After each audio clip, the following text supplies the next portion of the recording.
ஒளியில்லா உலகத்தில் இசையாக நீயே மாறி காற்றில் வீசினாய், காதில் பேசினாய்.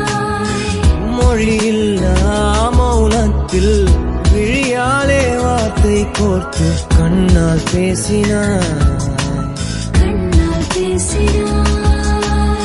100 ஆண்டு